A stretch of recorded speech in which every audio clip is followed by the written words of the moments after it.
Welcome to Cat and Dogs on Wheels. I'm Cat, this is RJ, and we live in our bus. I've seen videos, comments, and people actually talking to me about they want to come out on the road, but they have a fear of being alone and not knowing how to meet people or how to start conversations. And he's dripping on me. That's a Great Dane for you. Um, I'm going to give you some tips because there is absolutely no reason to be alone out here and not be able to meet people. In fact, I think it's easier to meet people out here on the road as a nomad than it is when you're living in a sticks and bricks. I think the main problem is not knowing how to start a conversation. So, as a bartender, I sort of perfected the art of conversation with people. Um, But probably the most important thing about that is you have to be sincere. You have to really see the people. When I see people, there's always something that you can compliment them on, but it has to be sincere.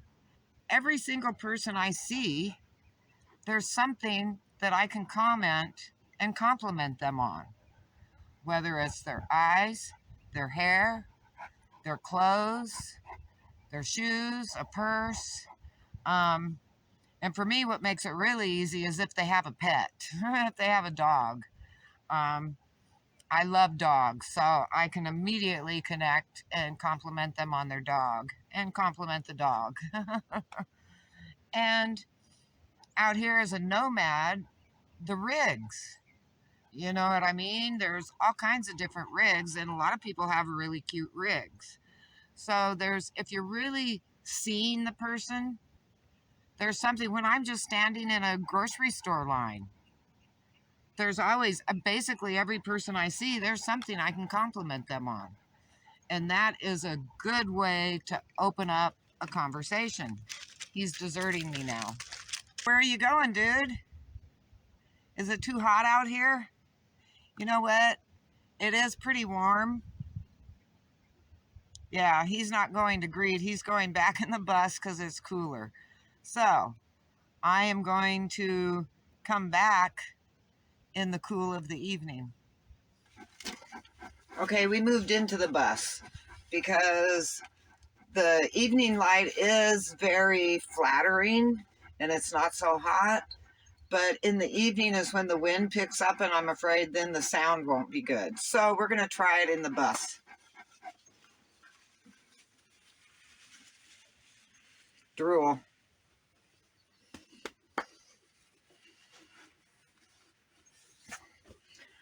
Okay, back to meeting people. Now, so you can meet people in the grocery store, in the parking lot, wherever you happen to be. You can strike up a conversation by starting out with a sincere compliment. And that sort of warms people up, and then you start talking. And I will say, it's easier to do that as a nomad because you have so many more things in common to talk about.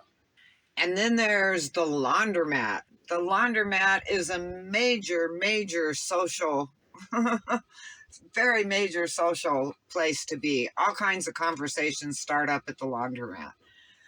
And even waiting for a shower. There's just so many places when you're in a nomad friendly area like this. Nomads are always willing to talk, and you'd be surprised how many people come down here who are traveling by themselves and more than happy to camp with someone. And as far as you can camp far out where there's not a lot of people, or you can camp where there's more people.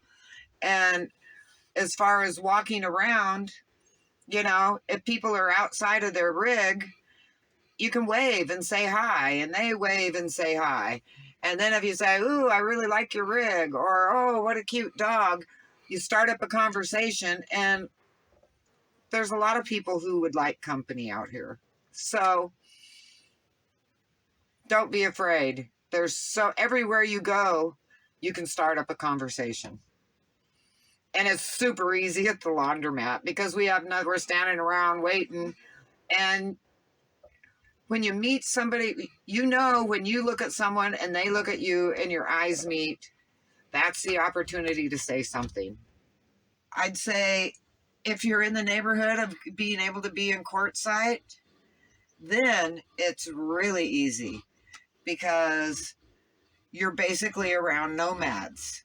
And so talking about their rig, talking about where they're from, where are you from? I'm from Washington. Somebody else is from Minnesota or Michigan or Texas. So, those type of things get conversations going.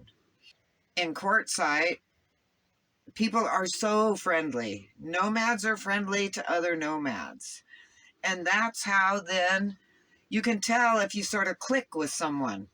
And even if you're shy, if you can get a compliment getting this stuff started, then it's amazing how conversation then starts to flow. I don't care how shy you are. I do care. I know it's harder for people who are shy, but if you can just break that ice and get over the fear, fear is the one thing that holds us back and keeps us from doing what we're actually capable of doing. And you're already brave if you're getting out on the road. There's a lot of fear mongering going on about the seniors, single, solo women. I actually feel safer out here than you do in the city. If you want to know the truth, I've met, a couple of flaky people here or there, but basically it's all good people and we all are doing the same thing. We're living on a limited income. Though not everybody is, but there's still money financial status doesn't divide us. And I think I've already touched on that on a previous video. So basically the most important thing is to be sincere. If you're really looking at people, there's always something that you can find about them that you can compliment them on. And that just warms up. That's the start of a conversation. Especially if you start talking about where you're from, it just leads to other things. So breaking the ice isn't as hard as you might think it is. And even when you're traveling and stopping at a truck stop or a rest area, people that are doing that are traveling. Now, they might not all be nomads, but you are going to find nomads along your route. But I highly recommend Quartzsite for a start. Like if you're, Quartzsite in the winter, it's probably the most nomad-friendly place I've ever found. Not that I've been doing this for a long time, but it is so nomad friendly. It isn't as hard as you might think, and I don't want that fear to keep you from trying this, especially if you're at retirement age. But you'd be surprised that there's young people out here doing digital nomads, and it's like, you don't have to be always with people who are your same age, though as seniors, I admit we do have a lot in common.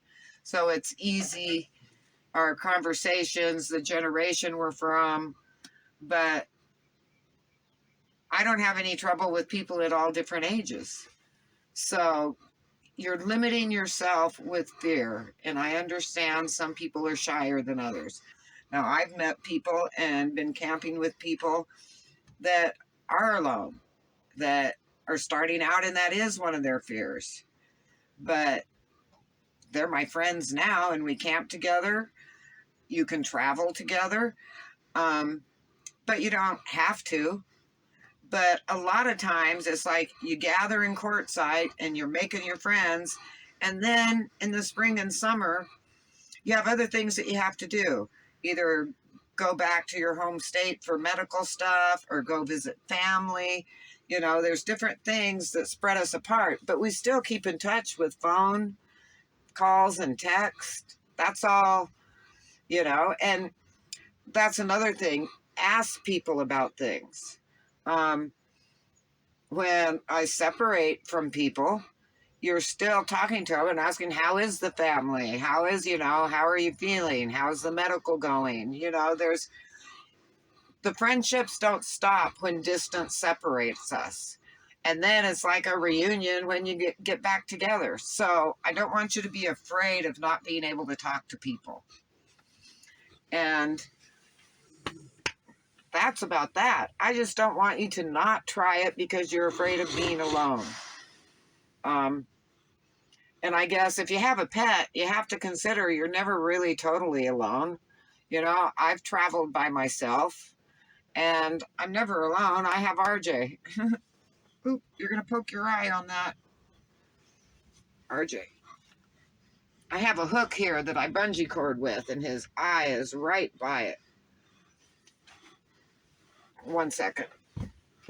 Here, RJ, lift your head. Pull the pillow in front of that. Okay, there you go. Don't need you poking your eye out, dude. And I hope to see you down the road.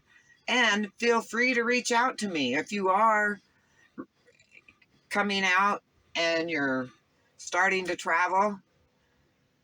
Email me at catanddogsonwheels@gmail.com and we'll exchange numbers and we can plan a meetup. I will say that what I've heard from everyone, the West Coast, there's a lot of free camping. The East Coast, not so easy.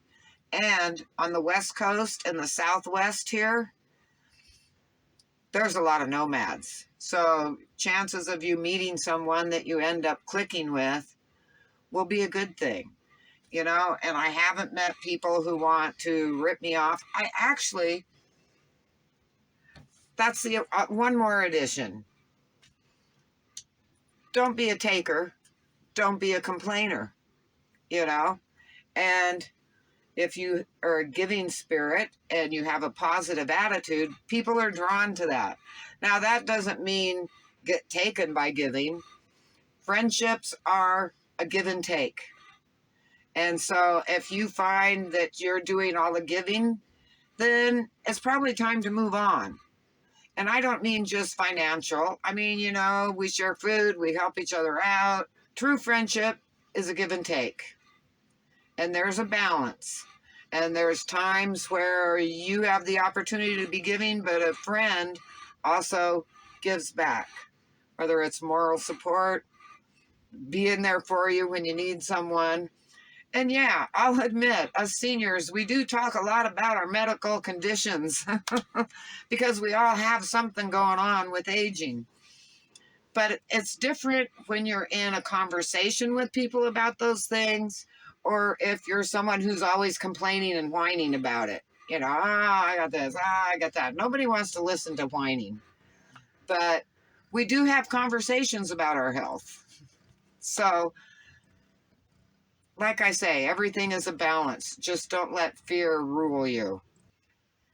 You can do it. That's all I can say is you can do it. There's a lot of fear mongering out there on the YouTube videos these days. And that really, it sort of pisses me off because they're scaring people into not doing what I have discovered is the best thing I've ever done for my senior self. With that, I'm going to say take care, safe travels, be brave, overcome your shyness, and you'll be surprised what you can do out here.